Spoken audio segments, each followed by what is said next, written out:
welcome to LMU Community TV News. I'm Ashley Hurley.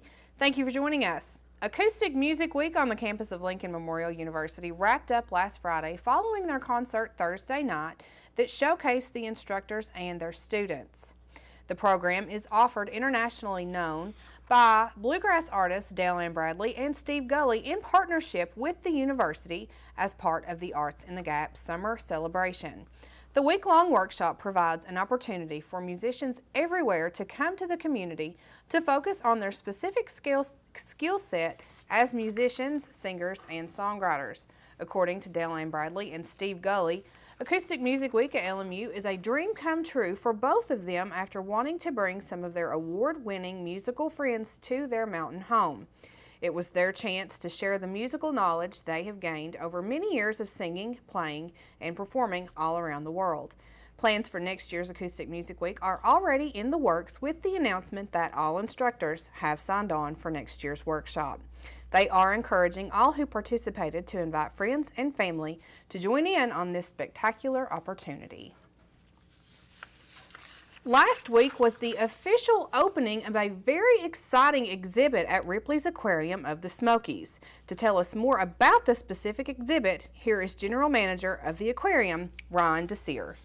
Well, today we're kind of doing the grand opening of our new Swarm exhibit for the year. It's been under soft open for a few months, but today is kind of the big opening to the public, just a couple days after the opening day of summer, right? So a perfect time. We have Dr. Bass from the University of Tennessee here talking. It's a great exhibit. It's very unique. It's a little hard to explain, but it's animals that swarm, and it's animals that go in one place together without a specific leader, but they move in unison with each other. So for example, we have a cool fish called Gararufa, right? And the Gararufa nibble at your hands. You put your hands in, and they eat the dead skin cells kind of on your hand and give you a fish manicure. The exhibit will run the rest of the summer and fall. In January, the room the exhibit is displayed in will be closed to be remodeled for the 2016 exhibit. To find out more information about the Swarm exhibit and their hours of operation, you can visit www.ripleysaquariumofthesmokies.com. Now, during the grand opening of the Swarm exhibit, world-known forensic anthropologist Dr. William Bass gave a presentation regarding his work of study. He explains to us that after years of studying, they are just scratching the surface into the field of forensic anthropology. Two questions. Who is it and how long have they been dead? And how long have they been dead is difficult to determine. I looked in the literature, and there's very little in the literature dealing with that. So I thought, if I'm going to be talking to the police, I better know what I'm talking about. So I went to the dean in the fall of '71. I came to University of Tennessee June the 1st of '71. The fall of '71, I went to the dean and I said, "Dean, I need some land to put dead bodies on." And everybody said, "What did he say?" Well, he didn't say anything. He picked up the phone book for the university, and he sent me over to the agricultural campus for the dean in charge of space and land. And I started off with a sow barn at the Holston Farm. That's where the Holston and French Broad River come together to make the Tennessee. And I began to do research, looking at what happens when a person is killed, dies, and how long does that decomposition take? Obviously, it is temperature related, so you decay faster in the summer than you do in the winter, but it's really very complicated. Dr. Bass taught at the University of Tennessee in Knoxville, and though he is currently retired from teaching, he still plays an active role at the Anthropological Research Facility, which he founded. The research facility is more popularly known as the Body Farm, a name used by crime author Patricia Cornwell in a novel of the same name. Dr. Bass has also described the Body Farm as Death's Acre, the title of the book on his life and career, co-written with journalist John Jefferson. You can find those books about his work and the Body Farm online. The heat did not go above or below 92 degrees for several days during the month of June, And although humans understand the dangers of being out in the heat, our animals, including our own pets and livestock, cannot express the difficulty they feel during the heat. To give us information about what we can do for our animals during extreme times of heat, we turn to Dr. Julie Williamson, Assistant Professor of Veterinary Clinical Skills. So our animals can't talk to us, so we have to be a little bit observant. And for some of us that's easier than for others, but knowing the signs to look for can be really helpful so that we know if we should be worried or not. When you talk about livestock, I think that livestock, it's a little more difficult to tell. And so a lot of our animals, we tend to rely upon sweating to dissipate heat. And so that's how we get rid of our excess heat. And our livestock do that to some extent, but they also get rid of a lot of heat by breathing it off. And so you may see an animal whose respiratory rate is elevated. So they're breathing a little faster than usual. They have a little bit more effort than they usually do. It's possible that their tongue's hanging out. They may be salivating a little bit extra. So those are going to be probably the easiest to observe signs. Now you can take a thermometer and take a rectal temperature, and those are going to be a good way to tell as far as being concerned and when to seek veterinary help. That said, our animals run a little bit warmer than we do, so I probably wouldn't get concerned until you're in the 104 range. If you're over 104, you definitely need to be taking some action there. During the upcoming weeks, we will be doing follow-up stories on the heat and the effects on our animals. So be sure you tune in with us right here on LMU Community TV. Now, even though we are right in the middle of summer, that doesn't mean that activities and classes are all taking a summer break. Find out what has been going on here on the campus after this break.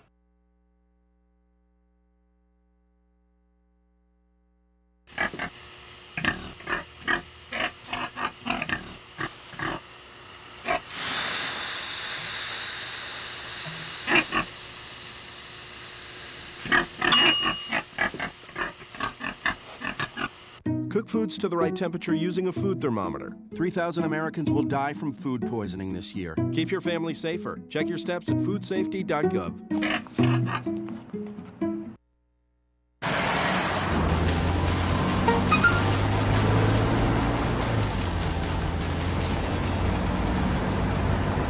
The average text takes your eyes off the road for nearly 5 seconds.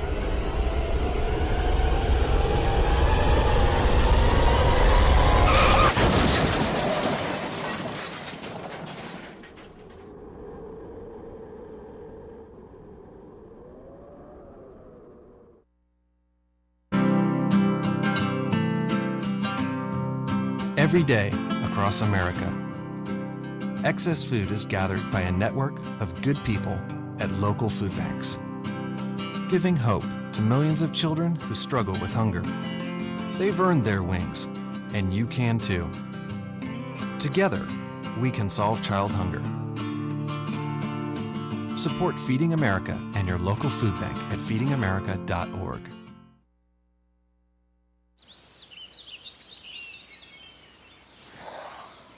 Oh, look, a redhead. Staring contest.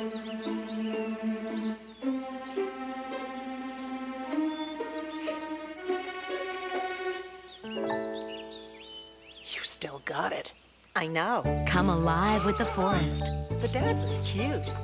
You were looking right at us. Visit discovertheforest.org to find a forest near you. Welcome back. Lincoln Memorial University Professor of Biology John Copeland has discovered a new species of freshwater sponge in the Nolichucky and Hiwassee Rivers in Tennessee. Dr. Copeland collaborated with Italian biologists to classify, name, and publish a paper in the International Biological Journal Zootoxa about the species. While thousands of marine sponges have been documented, only 150 freshwater sponges have been classified. Of those, only 5 had previously been documented in Tennessee waters. With funding from the Tennessee Wildlife Resources Agency, the Wellbeing Foundation, and LMU, Copeland embarked on a statewide survey to document the freshwater sponges of Tennessee during the summers of 2013 and 2014.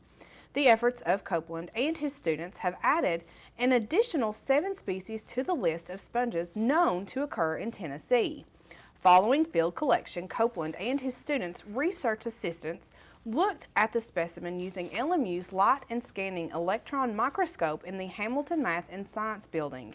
Sponges have distinctive structures that are used to classify the type and family of the species. The study yielded a specimen that was unique from any other known freshwater sponges. Copeland's survey yielded another unknown species, and he is once again collaborating with the Italian biologist to classify and name his latest discovery. The University Medical Clinic will soon be moving its new Tazewell location to a new address located at 424 North Broad Street in New Tazewell. Many will remember the location being home to Radio Shack and CNC Office Supply. The new 14,000 square foot location is projected to be open by August. Renovations continue at the new location, which will feature 18 patient exam rooms, a well waiting area, as well as a sick waiting area. In addition to primary care, UNC services will include pediatric care, women's health, early prenatal care, smoking cessation, sports medicine, osteopathic manipulation, and rehabilitation. Along with those, childhood and adult immunizations, injections, allergy shots, on-site laboratory studies, and X-ray services are also provided. The UMC, operated by LMU-DCOM, has 2 locations in Harrogate and New Tazewell. Both facilities are open to the public, and appointments may be made by calling 423-869-7193. Same-day appointments are available, and most insurances are accepted.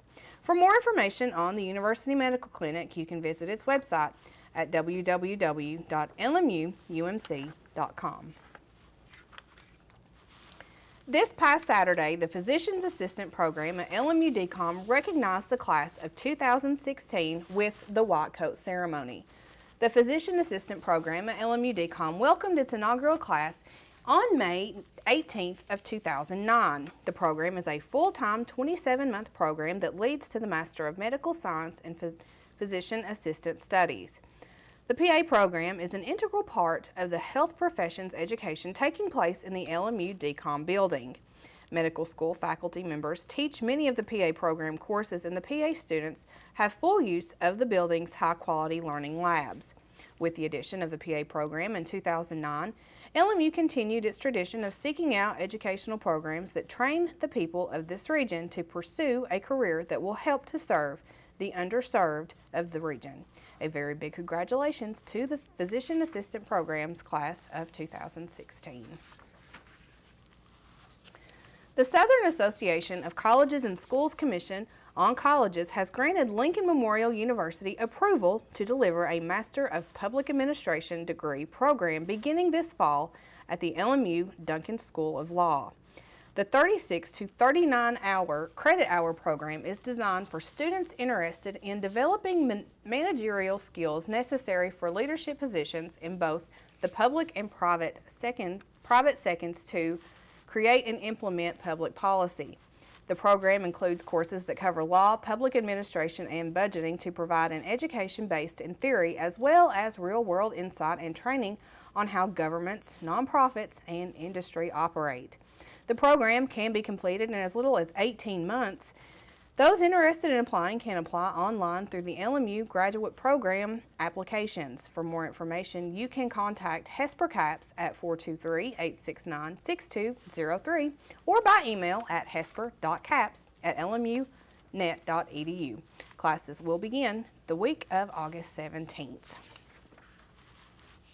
The DeBus College of Osteopathic Medicine celebrated the completion of over 11,000 community service hours through their TOUCH program on May 13th at their annual awards ceremony. TOUCH, which stands for Translating Osteopathic Understanding into Community Health, is a program started by the Council of Osteopathic Student Government Presidents to encourage osteopathic medical student involvement.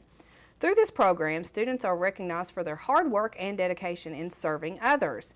25 LMU-DCOM students logged over 100 hours of community service and received gold level recognition, and 71 LMU-DCOM students logged over 50 hours and received silver level recognition.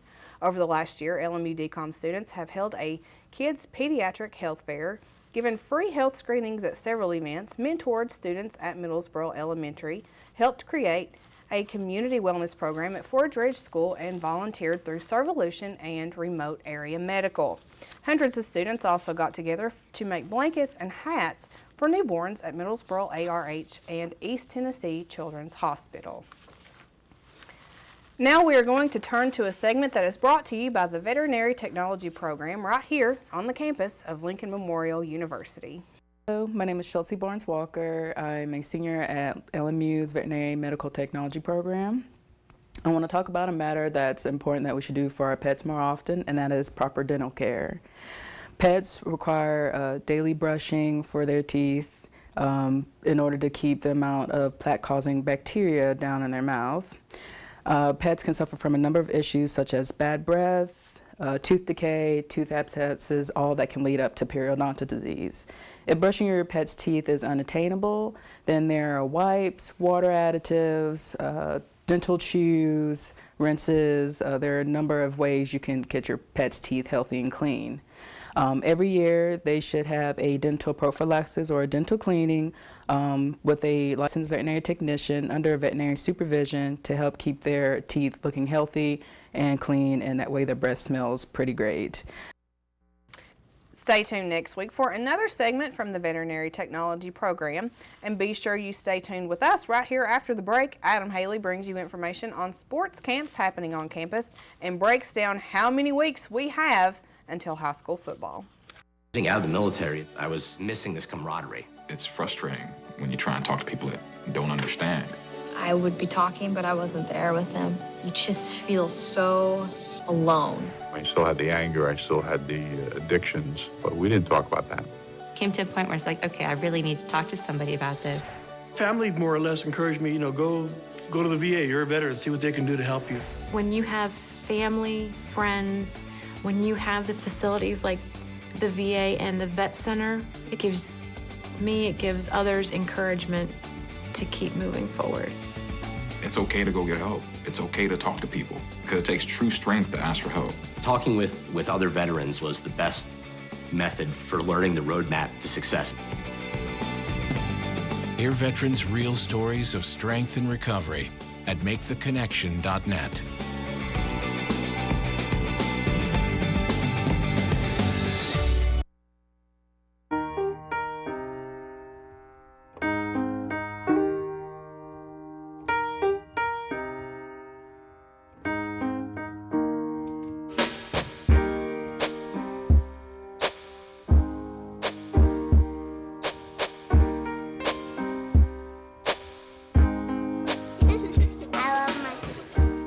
Doesn't see race. Love is love.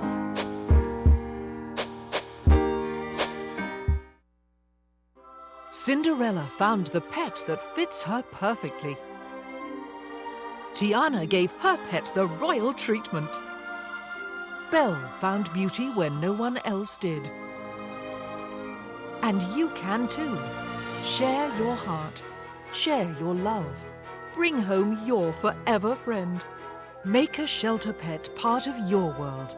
Happily Ever After begins at theshelterpetproject.org. Welcome back. Once again this past week there were campers here at LMU gearing up for a different sport. This time it was softball.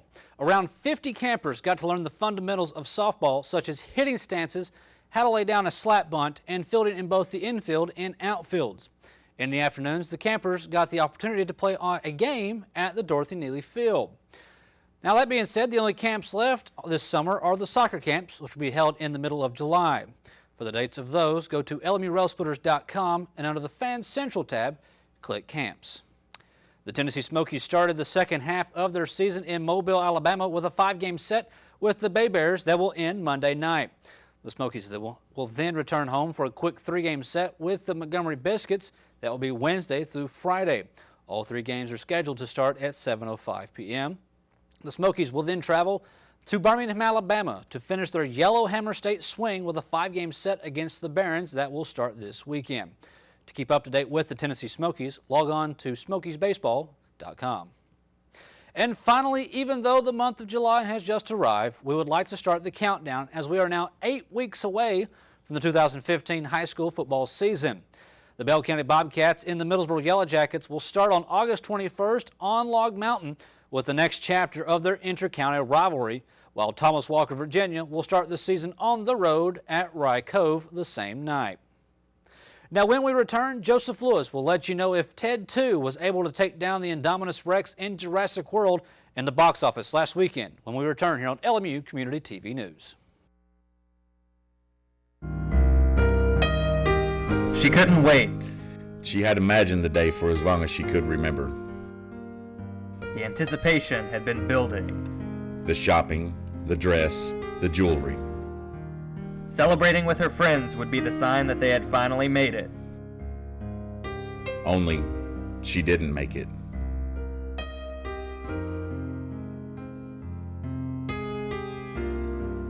According to MAD.org, teen alcohol use kills 4,700 people each year. That's more than all illegal drugs combined. Car crashes are the leading cause of death for teens, and about a quarter of those crashes involve an underage drinker. Don't add to these statistics. Take a stand against underage drinking. The future is in your hands.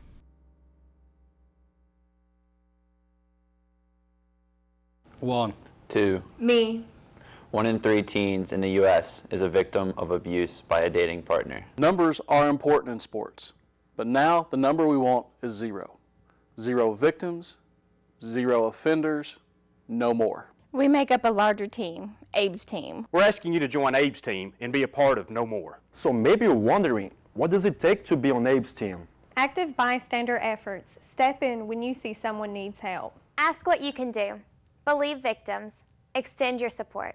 Act better everywhere and expect your friends to do so too. Always be enthusiastic, especially in obtaining consent. Avoid belligerent egos who coerce, bully, or threaten. Alcohol brings error, and I will not leave a friend behind. Join Abe's team and say no more. Let's be #AbeHealthy.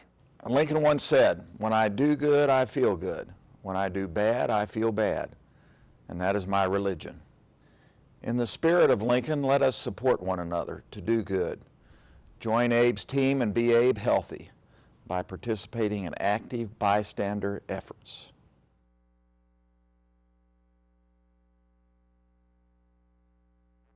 Hello, I'm Joseph Lewis, bringing you all the latest information in the world of movies. Tops at the box office this weekend were led for the 3rd week in a row by Jurassic World, adding another $54 million onto its now $500 million domestic gross. In the worldwide box office, the film has now totaled well over $1 billion and is on the fast track to becoming one of the highest-grossing movies of all time, its gross already nearing the huge numbers pulled by Furious 7 and Avengers Age of Ultron earlier this year. Falling close behind once again at number 2 was Inside Out, holding strong with $52 million added onto its $184 million domestic gross. And rounding out the top 3 was Ted 2 in its debut, starting its run with $33 million, a number which, while lower than expected, makes sense in light of the massive continued drawing power of this week's top 2. The weekend's other newcomer, Max, managed to rack up a smaller $12 million figure, though generally positive reception from audiences indicates that the film may stick around in the weeks to come. Coming to theaters this 4th of July week is Terminator Genesis, the 5th installment in the sci-fi action franchise that heralds the return of Arnold Schwarzenegger to the iconic role that kick-started his career, acting alongside Jason Clarke and Game of Thrones' Emilia Clarke as John and Sarah Connor, respectively.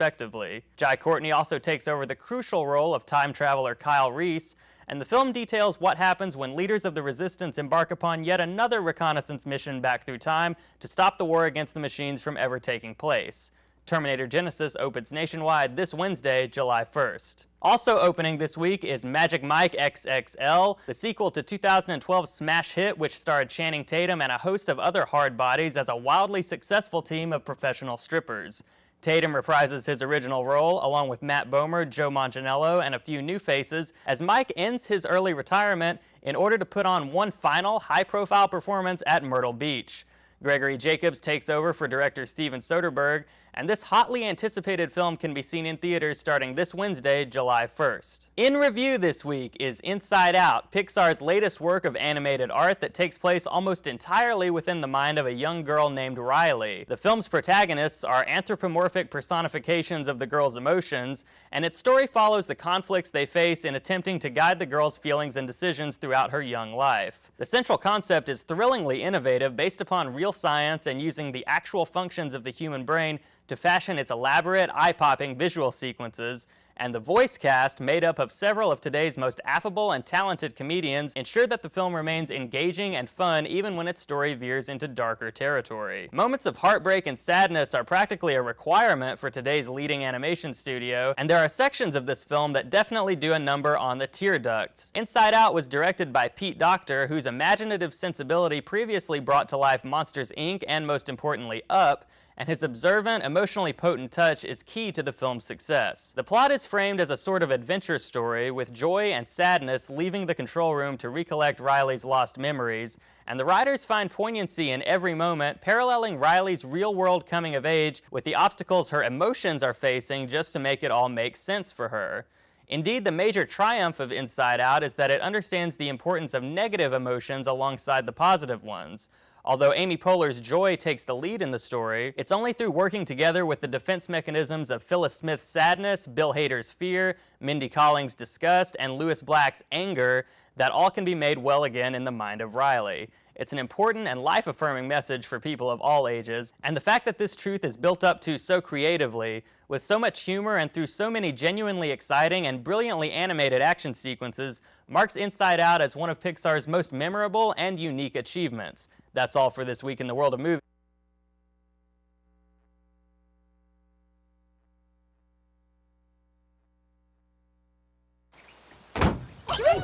They'll test you.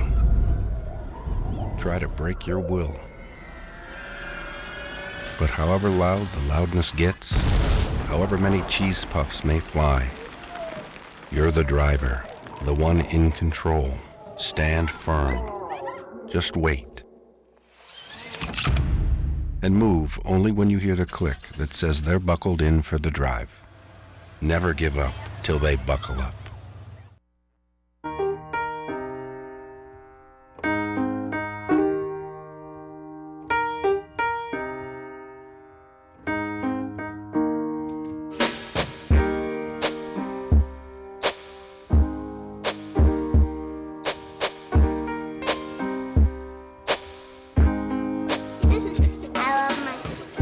Heart doesn't see race. Love is love.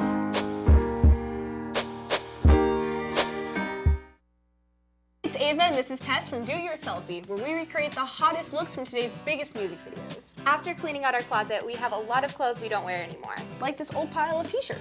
It's not garbage, it's actually a new rug. And to make it, all you need to do is cut, tie, and glue. Cut the t-shirt into strips. Tie the strips into knots. And glue the knots to the bath mat. I love it. Give your garbage another life. And recycle.